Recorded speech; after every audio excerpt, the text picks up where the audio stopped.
관세 협상이 타결되고 하루가 지난 오늘 아침까지만 해도 더불어민주당의 회의 분위기는 좋았습니다. 협상 결과를 긍정적으로 평가하며 경제에 대한 낙관론을 펼쳤습니다. 주요 언론들은 불붙는 증시, 활기도는 증시, 코스피는 불장이라는 타이틀로 속보를 내보냈습니다. 지금의 흐름을 코스피 5천 시대의 동력으로 삼아 하지만 코스피가 4% 가까이 빠지며 이재명 정부 들어 최대 낙폭을 보이자 분위기는 급 반전됐습니다. 특히 주가 낙폭 원인 중에 하나로 대주주 기준을 10억 원으로 낮추는 세제 개편안이 거론되면서 민주당에는 비상이 걸렸습니다. 주식시장이 끝나자마자 김병기 원내대표가 SNS에 10억 원 대주주 기준의 상향 가능성을 검토하겠다는 글을 올려 진화에 나선 겁니다. 당내 경제통인 이소영 의원도 전향적인 재논의 가능성을 전했습니다. 진성준 정책위 의장에겐 하루 종일 비난이 쏟아졌습니다. 진 의장은 당내 이견에도 불구하고 연말에 주가가 크게 하락할 것이라고 우려하지만 별 근거는 없다. 주가가 하락하면 도리어 투자에 적기다라며 주식양도세 과세 대상 기준을 10억 원으로 낮추는 법안을 주도했습니다. 그런데 하루 만에 주식시장이 직격탄을 맞자 과거 발언까지 재조명되며 투자자들의 분노를 사고 있습니다. 저는 이제 사실 주식 투자를 하지 않기 때문에 실제적인 양태는 잘 모르겠습니다. 그래요? 네네.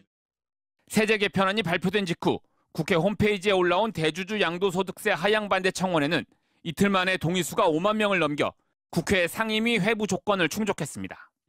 이번 세제 개편안이 코스피 5천 시대를 약속한 이재명 정부의 국정기조에 역행한다는 비판이 쏟아지면서 민주당은 주식 양도세뿐 아니라 배당 소득 분리과세 등에 대해서도 조세 특위에서 추가 논의를 이어가기로 했습니다. MBC 뉴스 이기주입니다. 22대 국회 임기 시작 후 1년여 만에 꾸려진 국회 윤리특위. 그런데 구성원을 결정하는 단계에서부터 강한 문제가 제기됐습니다. 민주당과 국민의힘에서 각각 6명씩 참석하는 12인 체제로 윤리특위를 구성하기로 잠정 합의하자 소수 정당들이 반발하고 나선 겁니다. 이미 민주당도 윤석열 내란에 동조한 45인의 국힘의원에 대해서 징계가 필요하다고 입장 내놓으셨잖아요.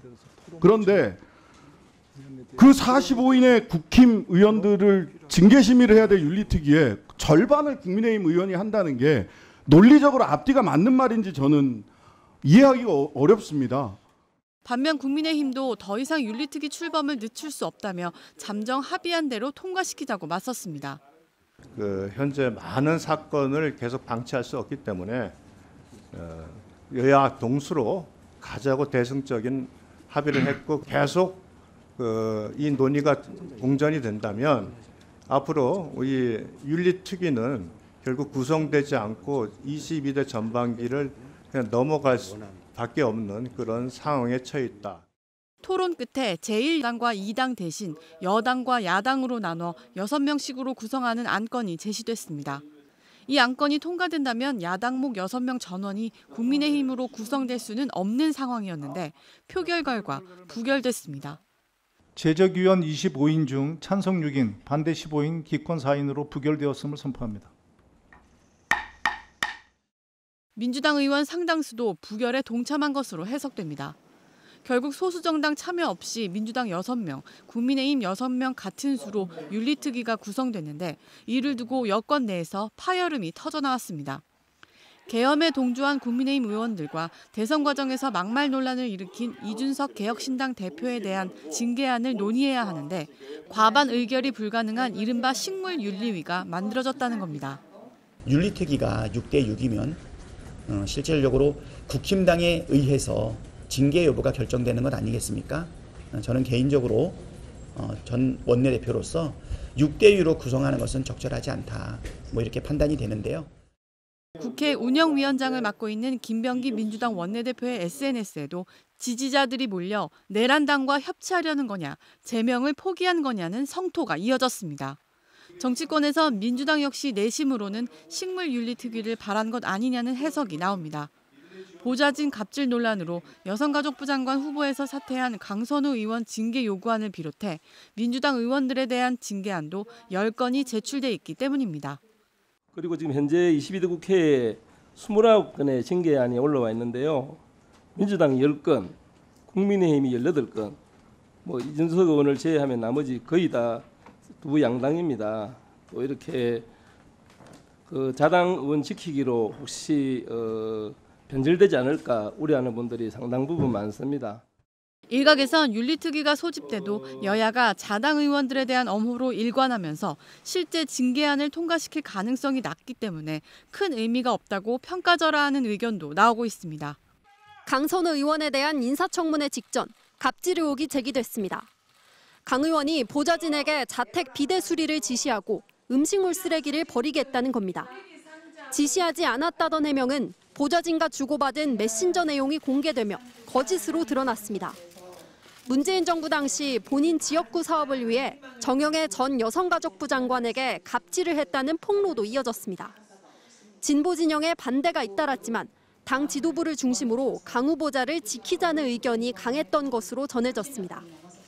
이 결정에 가장 영향을 많이 미치신 것은 여당 지도부의 의견이었다고 저는 그렇게 판단하고 있습니다. 하지만 상승세를 타던 이 대통령의 국정 지지율이 하락으로 돌아서면서 여론을 이겨내지는 못했습니다. 여기에 강 의원이 겸임 교수 시절 정치 활동을 이유로 5주간 무단 결강을 했다는 의혹까지 추가되면서 논란은 더욱 커졌습니다. 그러자 여당 내에서도 국민 수용성 부분에 있어서 과락이다. 진솔한 자기 입장 표명이 있어야 한다는 비판 의견이 터져나왔습니다. 국민의 눈높이를 잘 고려해서 본인의 결정이 필요하지 않을까 그 정도 말씀이고요. 여당 지도부의 입장도 오늘 급격히 선회한 걸로 파악됐습니다.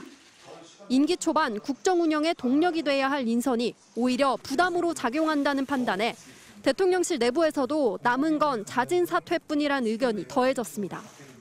MBC 취재 결과 오늘 이 대통령이 정동영 의원, 함세웅 신부, 이부영 자유언론 실천재단 명예이사장 등 사회 원로와 함께 점심을 먹었는데 여기서도 비판이 이어진 걸로 파악됐습니다. 인사에서 잡음이 나면 국민 신뢰에 문제가 생긴다. 과감한 결정이 필요하다는 의견이 다수 나왔고 이 대통령도 공감을 표한 걸로 전해졌습니다. 강 후보자 거취 문제를 둘러싼 당과 대통령실 안팎의 이견과 논란, 그리고 인사검증 시스템에 대한 우려는 결국 여론을 수용하는 걸로 일단락됐습니다. MBC 뉴스 김정우입니다.